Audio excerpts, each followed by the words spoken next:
ಎಲ್ರಿಗೂ ನಮಸ್ಕಾರ.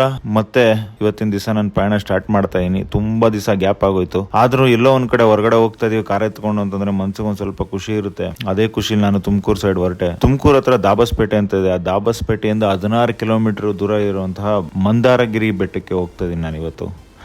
ಒಳ್ಳೆ ವೆದರ್ ಇದೆ. ಅರ್ಲಿ ಮಾರ್ನಿಂಗ್ 6:30 ಹೊರಟಿದ್ದು ನಾನು. ತುಂಬ ಒಳ್ಳೆ ವೆದರ್ ಇತ್ತು. ನನಗೆ ಗೊತ್ತಿಲ್ಲ ಆ ಜಾಗಕ್ಕೆ ನಾನು 1 ಅವರ್ ತೋರಿಸ್ತಾ ಇದೆ ಇಲ್ಲಿಂದ, ಬಟ್ ಎಷ್ಟು ಬೇಗ ರೀಚ್ ಆಗ್ತೀನಿ ಅಂತ. ರೀಚ್ ಆದಮೇಲೆ ನೀವು ನೋಡ್ಬೋದು ಆ ರೋಡ್ ಆಗಿರ್ಬೋದು, ಒಂದು ಸ್ವಲ್ಪ ದೂರ ಸ್ವಲ್ಪ ರೋಡ್ ಹಾಳಾಗಿದೆ. ಬಟ್ ಓಕೆ, ಓವರ್ ಆಲ್ ತುಂಬ ಚೆನ್ನಾಗಿ ಇಂಪ್ರೂವ್ ಮಾಡಿದ್ದಾರೆ ರೋಡ್ನ. ಹಾಳಾಗಿರೋ ರೋಡ್ ಆದಮೇಲೆ ನಿಯರ್ ಬೈ ಹೋಗಿದ ತಕ್ಷಣ ರೋಡ್ನ ಓವರ್ ಆಲ್ ತುಂಬ ಚೆನ್ನಾಗಿ ಇಂಪ್ರೂವ್ ಮಾಡಿದ್ದಾರೆ. ಸೊ ನಿಮಗೆ ಬೆಟ್ಟಕ್ಕೆ ಮುಂಚೆನೇ ಮೆಡಿಟೇಷನ್ ಸೆಂಟರ್ ಸಿಗುತ್ತೆ. ಫಸ್ಟು ಗುರುಮಂದಿರ ಅಂತ, ಅಲ್ಲಿ ಒಂದು ಚೆಕ್ ಪೋಸ್ಟ್ ಇದೆ. ಅಲ್ಲಿ ನಿಮಗೆ ಒಂದು 40 ರೂಪಾಯಿಗೇನೋ ಟಿಕೆಟ್ ತೊಗೊಬೇಕು. ಅದು ಬಿಟ್ಟರೆ ನಾವು ಒಳಗಡೆ ಹೋಗ್ಬೋದು. ಮುಂಚೆ ಆ್ಯಕ್ಚುಲಿ ಗಾಡಿಗಳನ್ನ ಗುರುಮಂದಿರ ಹತ್ರನೇ ನಿಲ್ಲಿಸ್ಬೇಕಾಗಿತ್ತು ಕಾರ್ಗಳನ್ನ. ಅಲ್ಲಿಂದ ಆಟೋಲ್ಲಿ ಹೋಗ್ಬೇಕಾಗಿತ್ತು, ಇಲ್ಲ ನಡ್ಕೊಂಡು ಹೋಗ್ಬೇಕಾಗಿತ್ತು. ಇವಾಗ ಹಂಗಿಲ್ಲ, ನಮ್ಮ ಕಾರ್ಗಳನ್ನೇ ಬೆಟ್ಟದ ಮೇಲೆ ಬಿಡ್ತಾರೆ. ಇಫ್ ಇನ್ ಕೇಸ್ ಹಳೆ ಮಾಡಲ್ಗಳು ಕಾರ್ ಆದರೆ ಹತ್ತೋದು ಸ್ವಲ್ಪ ಡೌಟೇ, ಪಿಕಪ್ ಇಶ್ಯೂ ಇರೋದ್ರಿಂದ. ಬಟ್ ಬೇರೆ ಈಗಿನ ಕಾರ್ಗಳೆಲ್ಲ ಎಲ್ಲ ಹತ್ತುತ್ತವೆ. ನಾನು ಆ್ಯಕ್ಚುಲಿ ಕನ್ಫ್ಯೂಸ್ ಆಗಿಬಿಟ್ಟು ಬೆಟ್ಟದ ಕೆಳಗಡೆನೇ ಗಾಡಿ ನಿಲ್ಲಿಸ್ತಾ ಇದ್ದೆ. ಬಟ್ ಯಾರೋ ಅಲ್ಲಿ ಬಂದಿರೋರು ಹೇಳಿದ್ರು ಆರಾಮಾಗಿ ಮೇಲೆ ಹೋಗ್ಬೋದು ಸರ್, ಕಾರ್ನ ತೊಗೊಂಡೋಗಿ, ನಮ್ಮದು ಪಿಕಪ್ ಇಲ್ಲ, ಅದಕ್ಕೋಸ್ಕರ ನಾವಿಲ್ಲೇ ನಿಲ್ಲಿಸ್ತಾ ಇದ್ದೀವಿ. ಸೊ ಗಾಡಿನ ಆರಾಮಾಗಿ ಮೇಲೆ ತೊಗೊಂಡು ಹೋಗ್ಬೋದು. ಸೊ ಮೇಲೆ ಹೋದ್ಮೇಲೆ ಒಂದು ಸುಂದರವಾದ ವ್ಯೂ ಪಾಯಿಂಟ್ ಸಿಗುತ್ತೆ ನಿಮಗೆ. ಸುತ್ತಲೂ ತುಮಕೂರು ಸುತ್ತಲೂ ನಿಮಗೆ ಕಾಣುತ್ತೆ.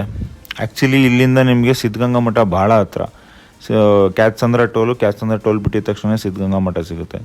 ಅದು ಬಿಟ್ಟರೆ ಓವರ್ ಆಲ್ ಒಂದು ಒಳ್ಳೆ ವ್ಯೂ.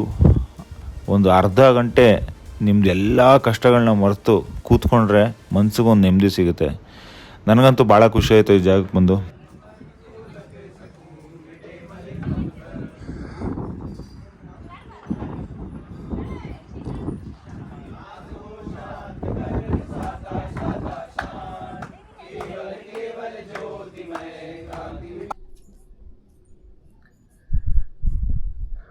ಆ್ಯಕ್ಚುಲಿ ತುಂಬ ಪ್ಲ್ಯಾಂಡಾಗಿ ಕಟ್ಟಿದ್ದಾರೆ. ನೀವು ಗಮನಿಸ್ಬೋದು. ಅದರ ಅಕ್ಕಪಕ್ಕ ಇರುವಂಥ ಸೀನ್ರಿ ಕೂಡ ತುಂಬ ಕ್ಲೀನ್ ಆ್ಯಂಡ್ ನೀಟಾಗಿದೆ. ನೀವು ಸುಮ್ಮನೆ ಇಲ್ಲಿ ಬಂದು ನೀವು, ನನಗೆ ಗೊತ್ತಿಲ್ಲ ಇಲ್ಲಿ ಎಷ್ಟರ ಮಟ್ಟಿಗೆ ಕಾಣುತ್ತೆ ಅಂತ, ನನಗೆ ಝೂಮ್ ಮಾಡೋಕ್ಕಾಗ್ತಾಯಿಲ್ಲ ಇದರಲ್ಲಿ. ಬಟ್ ಸೀರಿಯಸ್ಲಿ ಸುತ್ತಮುತ್ತಲು ಕೂಡ ಅಟ್ಮಾಸ್ಫಿಯರು ಅಷ್ಟೇ ಕ್ಲೀನಾಗಿ ಇಟ್ಕೊಂಡಿದ್ದಾರೆ. ಎಲ್ಲೂ ಆ ಗಲೀಜು ಅದೊಂಥರ ಏನೋ ಅಸಡ್ಡೆಯಾಗಿ ಇಟ್ಕೊಂಡಿರ್ತಾರಲ್ಲ ಆ ಥರ ಇಲ್ಲ. ತುಂಬ ಕ್ಲೀನಾಗಿ ಇಟ್ಕೊಂಡಿದ್ದಾರೆ. ನಾನಿದು ಆ್ಯಕ್ಚುಲಿ ಹಿಂದೂ ಟೆಂಪಲ್, ನಮ್ಮ ಇದ್ರ ಟೆಂಪಲ್ ಅಂತ ಅಂದ್ಕೊಂಡಿದ್ದೆ. ಬಟ್ ಇದು ಜೈನ್ಸ್ದು.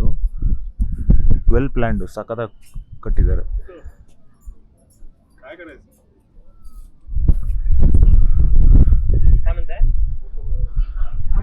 ಆಮೇಲೆ ನೀವು ಇಲ್ಲಿ ಬರಬೇಕಾದ್ರೆ ಆ್ಯಕ್ಚುಲಿ ಕಾರ್ ಕೂಡ ಮೇಲೆ ಬರುತ್ತೆ. ಸ್ವಲ್ಪ ಏನೋ ತುಂಬ ಹಿಲ್ ಇದಿದೆ. ಓಕೆ, ಕೆಲವೊಂದು ಕಾರ್ಗಳು ಬರ್ತವೆ, ಕೆಲವೊಂದು ಕಾರ್ ಬರೋಲ್ಲ. ಅದಿಲ್ಲ ಅಂದರೂ ನಿಮಗೆ ಇಲ್ಲಿ 400-450 ಮೆಟ್ಲಿದೆ ಹತ್ತಕ್ಕೆ. ತುಂಬ ಚಿಕ್ಕದೆ. ಆಲ್ಮೋಸ್ಟ್ ನಿಮಗೆ ಒಂದು 30 ಮಿನಿಟ್ಸ್ ತೊಗೊಳುತ್ತೆ ಕೆಳಗಡೆಯಿಂದ ಇಲ್ಲಿ ಬರೋದಕ್ಕೆ. ನೀವು ನೋಡಿದ್ರೆ ಅಲ್ಲಿ ಮೆಡಿಟೇಷನ್ ಸೆಂಟರ್ ಇದೆ. ಅಲ್ಲಿ ಮೆಡಿಟೇಷನ್ ಸೆಂಟರ್ ಇದೆ. ಇದು ನೋಡಿರ್ತೀರ ನೀವು, ತುಂಬ ಜನ ಫೋಟೋಶೂಟ್ ಮಾಡಿಸಿರ್ತಾರೆ. ಆ್ಯಂಡ್ ಆ್ಯಕ್ಚುಲಿ ಇದು ದಾಬಸ್ಪೇಟೆಯಿಂದ ಹತ್ರ. ಬೆಂಗಳೂರಿಂದ ನಮಗೆ ಆಲ್ಮೋಸ್ಟ್ 70-75 ಕಿಲೋಮೀಟರ್ಸ್ ಏನೋ ಬರುತ್ತಿದ್ದು. ಬಟ್ ದಾಬಸ್ಪೇಟೆಯಿಂದ ಹತ್ರ ಆಗುತ್ತೆ. ದಾಬಸ್ಪೇಟೆ ಇರೋರು ಅಥವಾ ಈ ಕಡೆ ಇರೋರು ಬೆಂಗಳೂರಲ್ಲಿ ಒನ್ ಡೇ ಔಟ್ ಸ್ಪೆಂಡ್ ಮಾಡೋದಕ್ಕೆ ಒಳ್ಳೆ ಜಾಗ. ಇಲ್ಲಿ ಬಂದು ಒಂದು ಒಳ್ಳೆ ತಟ್ಟೆ ಇಡ್ಲಿ ತಿನ್ಕೊಂಡು ಹೋಗ್ಬೋದು. ಇಲ್ಲಿ ಸುತ್ತಮುತ್ತ ಯಾವುದಾದ್ರು ತುಮಕೂರಲ್ಲಿ ತಟ್ಟೆ ಇಡ್ಲಿಗಳು ಭಾಳ ಫೇಮಸ್ಸು. ನೋಡೋಣ ಯಾವ್ದಾದ್ರು ಇತ್ತು ಅಂದರೆ ಇಲ್ಲಿ ನಾನು ಒಂದು ತಿನ್ಕೊಂಡು ಹೋಗ್ತೀನಿ. ಇದು ಬಂದು ಜೈನ್ ಟೆಂಪಲ್ ಅಲ್ಲ? ಹಾಂ, ಇದು 900 ವರ್ಷದ ಹಳೇದಿದು. ಈಗ ಇದು ಪಿಕಾಕ್ ಶೇಪಲ್ಲಿ ಇದೆ ಅಂತ ಹೇಳ್ತಾರಲ್ಲ, ಈ ಫುಲ್ ಪೂರ್ತಿ ಇರೋದು ಪಿಕಾಕ್ ಶೇಪ್ ಅಲ್ಲ, ಅಥವಾ ಇದೊಂದು ಜಾಗ ಮಾತ್ರ ಪಿಕಾಕ್ ಶೇಪಲ್ಲಿ ಇರೋದು? ಈ ಜಾಗ ಮಾತ್ರ ಪಿಕಾಕ್ ಶೇಪ್. ಅದು ಕೆಳಗಡೆ ಇರೋ ಮೆಡಿಟೇಷನ್ ಸೆಂಟರ್ ಕೂಡ ಇವ್ರದೇನಾ? ಎಲ್ಲ ಇವ್ರದೆ. ಎಷ್ಟು? 900 ವರ್ಷದ ಹಳೇದು. ಈಗ ಇದು 10 ವರ್ಷದಿಂದ ಈ ಥರ ಇಂಪ್ರೂವ್ ಆಗಿರೋದು. ಇದು ಬೆಳಗ್ಗೆ 6 ಗಂಟೆಗೆ ಓಪನ್ ಇರುತ್ತೆ, ಸಂಜೆ 7 ಗಂಟೆಗೆ ಕ್ಲೋಸ್ ಆಗುತ್ತೆ. ಓಕೆ. ಡೈಲಿ ನಿತ್ಯ ಪೂಜೆಗಳು ಇರ್ತಾರೆ, ತೀರ್ಥಂಕರಗಳು ಎಲ್ಲವ. ಇವತ್ತೇನು ವಿಶೇಷನ? ಅಲ್ಲಿ ಏನೋ ಇದು ಮಾಡ್ತಾ ಇದ್ದಾರೆ ಒಳಗಡೆ? ಪೂಜೆ ಕಾರ್ಯಕ್ರಮ ಇದೆ ಇವತ್ತು. ತಿಂಗಳು ಪೂಜೆ. ಆ ಮಡಿಯ ಅದು ಲೇಕ್ ಇರೋದು ಇದೇನಾ? ಅದು ಮೈದಾಳ ಕೆರೆ ಇದೇನಾ? ಸರಿ, ಥ್ಯಾಂಕ್ ಯು ಸರ್. ಸೊ 900 ವರ್ಷದ ಇತಿಹಾಸ ಇದೆಯಂತೆ. ಅವ್ರು ಹೇಳ್ದಂಗೆ ಇದು ಇಂಪ್ರೂವ್ ಆಗಿರಲಿಲ್ಲ. ಆ್ಯಕ್ಚುಲಿ ನಾನು ಲಾಸ್ಟ್ ಟೈಮ್ ಒಂದು 2-3 ವರ್ಷದ ಮುಂಚೆ ನೋಡಿದಾಗ ಆ ಮೆಡಿಟೇಷನ್ ಸೆಂಟ್ರದ್ದು ಏನಿದೆ ಅದು ತುಂಬ ಟ್ರೆಂಡಿಂಗಲ್ಲಿತ್ತು. ಅದಕ್ಕೆ ಮುಂಚೆ ಅದಿನ್ನೂ ಕನ್ಸ್ಟ್ರಕ್ಷನಲ್ಲೇ ಇತ್ತು, ಏನೂ ಇಂಪ್ರೂವ್ ಆಗಿರಲಿಲ್ಲ. ಅವ್ರು ಹೇಳ್ದಂಗೆ ಈ ಒಂದು 10 ವರ್ಷದಿಂದ ಅದು ಸ್ವಲ್ಪ ಇಂಪ್ರೂವ್ ಮಾಡಿದ್ದಾರೆ. ಬಟ್ ತುಂಬ ಚೆನ್ನಾಗಿ ಮೇಂಟೈನ್ ಮಾಡಿದ್ದಾರೆ ಆ್ಯಕ್ಚುಲಿ. ಯಾವುದೇ ರೀತಿ ಗಲೀಜಿಲ್ಲದೆ, ಕ್ರೌಡ್ ಇಲ್ಲದೆ ಚೆನ್ನಾಗಿ ಮೇಂಟೈನ್ ಮಾಡಿದ್ದಾರೆ. ಅದೊಂದು ತುಂಬ ದೊಡ್ಡ ಅಡ್ವಾಂಟೇಜ್.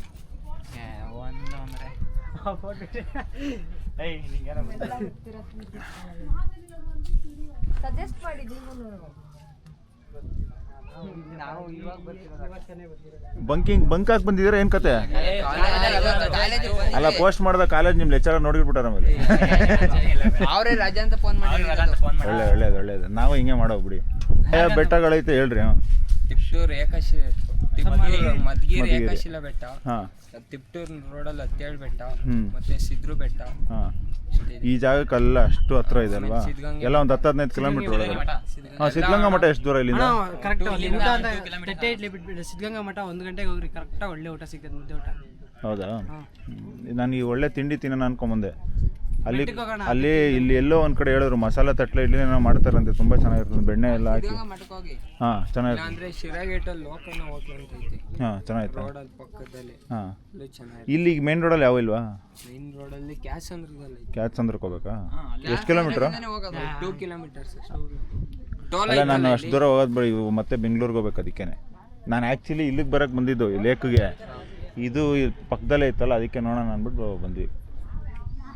ಚೆನ್ನಾಗೈತೆ. ಸರಿ bro, thank you very much. ಹೋಗ್ರಿ, ಎಲ್ಲ ಎಂಜಾಯ್ ಮಾಡಿರಿ. ಹಾಂ, ಇಲ್ಲ ಇದು ಹಾಕಲ್ಲ, ಯೂಟ್ಯೂಬಲ್ಲಿ ಇರ್ತದೆ ಬಿಡಿ. ನಿಮ್ಮ ಟೀಚರ್ ಇದರಲ್ಲಿ ಟ್ಯಾಗ್ ಮಾಡೋಣ ಹೇಳಿ.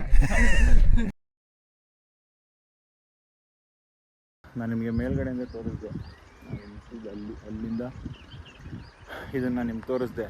ಇದು ಬಂದು ಪಿಕಾಕ್ ರೀತಿಲಿ ಏನೋ ಒಂದು ಮಾಡಿದ್ದಾರೆ. ಇದು ಬಂದು ಗುರುಮಂದಿರ ಅಂತ, ಮೆಡಿಟೇಷನ್ ಸೆಂಟರ್ ಅಂತೆ. ತುಂಬ ಚೆನ್ನಾಗಿದೆ. ಓವರಾಲ್ ಅವ್ರ ಕನ್ಸ್ಟ್ರಕ್ಷನ್ ಕಟ್ಟಿರುವಂತಹ ರೀತಿ ಸಖತ್ತಾಗಿದೆ. ನೀವು ನೋಡಿದ್ರೆ ಬೆಟ್ಟ ಅದೇ, ಅಲ್ಲಿದ್ದೀವಿ ನಾವು ಮೇಲ್ಗಡೆ. ಆ ಮರ ಏನಿದೆ ಮೇಲ್ಗಡೆ, ಲಾಸ್ಟ್ ಮರ, ಆ ಮರ ಬಂದು ಪ್ಲಾಸ್ಟಿಕ್ ಲೀವ್ಸ್. ಅದು ಒರಿಜಿನಲ್ ಲೀವ್ಸ್ ಅಲ್ಲ, ಮ್ಯಾನ್ ಮೇಡು. ಸೊ ನಾನು ಅಲ್ಲಿ ನಿಂತ್ಕೊಂಡು ನಿಮಗೆ ಇದನ್ನು ತೋರಿಸ್ತಿದ್ದೆ. ಹೋಗುವ ಒಳಗಡೆ. ನನಗೆ ಗೊತ್ತಿಲ್ಲ ವಿಡಿಯೋ ಮಾಡೋಕ್ಕೆ ಬಿಡ್ತಾರೋ ಇಲ್ವ ಅಂತ. ಒಂದು ಸತಿ ಒಳಗಡೆ ಹೋಗ್ಬಿಟ್ಟು ನೋಡೋಣ. ನೀವು ಇದೇನು ನೋಡ್ತಾ ಇದ್ದೀರಾ, ಈ ಪೂರ್ತಿ ಸ್ಕಲ್ಪ್ಚರ್ ಥರ ಏನು ಮಾಡಿದ್ದಾರೆ, ಇದು ಬಂದು ಇಲ್ಲಿದೆ. ಒಳಗಡೆ ವಿಡಿಯೋ ಮಾಡೋಕ್ಕೆ ಬಿಡಲ್ಲ. ಇಲ್ಲಿದೆ ನೋಡಿ, ಈ ನವಿಲ್ಗರಿ ರೀತಿಯಲ್ಲೇ ಕಟ್ಟಿರೋದು. ಒಂದು ಡೇ ಔಟ್ ಸ್ಪೆಂಡ್ ಮಾಡೋಕ್ಕೆ ತುಂಬ ಕ್ಲೀನಾಗಿದೆ, ಒಳ್ಳೆ ಜಾಗ. ಗೊತ್ತು, ತುಂಬ ಜನ ಮೋಸ್ಟ್ಲಿ ಇಲ್ಲಿ ಬಂದಿರ್ತಾರೆ ಫೋಟೋಶೂಟ್ ಪರ್ಪಸ್ಗೆ ಅಥವಾ ಒಂದಷ್ಟು ವಿಷಯಗಳಿಗೆ ಬಂದಿರ್ತಾರೆ. ಬಟ್ ಸಖತ್ತಾಗಿದೆ ಒನ್ ಡೇ ಸ್ಪೆಂಡ್ ಮಾಡೋಕ್ಕೆ. ಬಿಸಿಲಿದಾಗ ಬರಬೇಡಿ, ಹೆವಿ ಸೆಕೆ ಅಂದರೆ ಸುಸ್ತಾಗ್ಬಿಡುತ್ತೆ. ಬೆಸ್ಟ್ ಟೈಮ್ ಅಂದರೆ ಇದು ಜೂನ್ ಜುಲೈ ಆಗಸ್ಟಲ್ಲಿ ಏನು ಚಳಿ ಇರುತ್ತೆ, ಅಥವಾ ಬೆಳಗಿನ ಜಾವ ಎದ್ದು ಬಂದಾಗ ಅಲ್ಲಿ ಮೇಲ್ಗಡೆ ಬೆಟ್ಟದಲ್ಲಿ ನಿಮಗೆ ಆಲ್ಮೋಸ್ಟ್ ಮಂಚು ಕವರ್ ಆಗಿರುತ್ತೆ ಫುಲ್ಲು. ಅದು ಸಖತ್ತಾಗಿರುತ್ತೆ. ನೀವು ಎಂಜಾಯ್ ಮಾಡ್ತೀರ ಪ್ರತಿಯೊಬ್ಬರೂ. ಬಟ್ ಸೂಪರಾಗಿದೆ. ಓವರಾಲ್ ಒಂದು ಒಳ್ಳೆ ಕಾನ್ಸೆಪ್ಟಲ್ಲಿ ಮಾಡಿದ್ದಾರೆ. ಇದು ಬಂದು ಆ ನವಿಲ್ಗರಿ ನಾನು ಒಳಗಡೆ ತೋರಿಸಿದ್ನಲ್ಲ, ಒಳಗಡೆ ಆ್ಯಕ್ಚುಲಿ ವಿಡಿಯೋ ಮಾಡೋಕ್ಕೆ ಬಿಡಲ್ಲ. ಈ ನವಿಲ್ಗರಿನ ಅವರು ಹಿಡ್ದು ಬಂದಿದ್ದಾರೆ, ಕೈಯಲ್ಲಿ ಹಿಡ್ಕೊಂಡ್ಬಂದಿದ್ದಾರೆ. ಒಳಗಡೆ ಪೂರ್ತಿ ಸ್ಟೋರಿ ಇದೆ. ಅದು ನೀವು ಒಳಗಡೆ ಬಂದು ಸ್ಟೋರಿ ನೋಡೋದು ಗೊತ್ತಾಗುತ್ತೆ. ಚೆನ್ನಾಗಿ ನರೇಟ್ ಮಾಡಿದ್ದಾರೆ. ಏನೋ ಒಂದು ಹಿಸ್ಟ್ರಿ ಇದೆ, ಹಿಸ್ಟ್ರಿ ಅಂತೂ ಇಲ್ಲದೆ ಅಂತೂ ಇಲ್ಲ. ಇಲ್ಲಿಗೆ ಏನೋ ಹಿಸ್ಟ್ರಿ ಇದೆ. ಇಲ್ಲಿನ ಊರಿನ ಜನಕ್ಕೂ, ಈ ಊರಿನ ಜನಕ್ಕೂ, ಮತ್ತು ಮಂದಾರಗಿರಿ ಬೆಟ್ಟ ಮತ್ತು ಈ ಏನು ಇದು ಗುರುಮಂದಿರ ಅಂತಿದೆ, ಇದು ಎಲ್ಲದಕ್ಕೂ ಲಿಂಕ್ ಇದೆ. ಸೊ ಇಲ್ಲಿ ಬಂದರೆ ಅದ್ರ ಬಗ್ಗೆ ಗೊತ್ತಾಗುತ್ತೆ. ನಾನು ಇಲ್ಲಿ ಯಾರನ್ನ ಕೇಳೋಣ ಅಂದ್ಕೊಂಡೆ, ಬಟ್ ಯಾರೂ ಪ್ರಾಪರಾಗಿ ಹೇಳ್ತಾಯಿಲ್ಲ. ಎಲ್ಲರೂ ಬರೀ ಸಣ್ಣ ಪುಟ್ಟದ್ದು ಹೇಳ್ತಾರೆ. 900 ವರ್ಷದ ಇತಿಹಾಸ, ಆಮೇಲೆ 10 ವರ್ಷದಿಂದ ಕ್ಲೀನಾಗಿ ಇಟ್ಕೊಂಡಿದ್ದಾರೆ, ಇಂಪ್ರೂವೈಸ್ ಮಾಡಿದ್ದಾರೆ ಅನ್ನೋದ್ರ ಬಗ್ಗೆ ಹೇಳಿದ್ದಾರೆ. ಬಿಟ್ಟು ಬೇರೆ ಏನು ಹೇಳಲಿಲ್ಲ. ಆಮೇಲೆ ಜೈನರದಂತೆ ಟೆಂಪಲ್ ಇದು. ಸೊ ಓವರಾಲ್ ಒಂದು ಒಳ್ಳೆ ಜಾಗ. ಆಮೇಲೆ ಮೇಯ್ನು ಇಲ್ಲಿ ಬಂದರೆ ನವಿಲ್ಗಳನ್ನ ತುಂಬ ನೋಡ್ತೀರ. ಸಖತ್ ನವಿಲ್ಗಳಿದ್ದಾವೆ ಇಲ್ಲಿ ಪೂರ್ತಿ.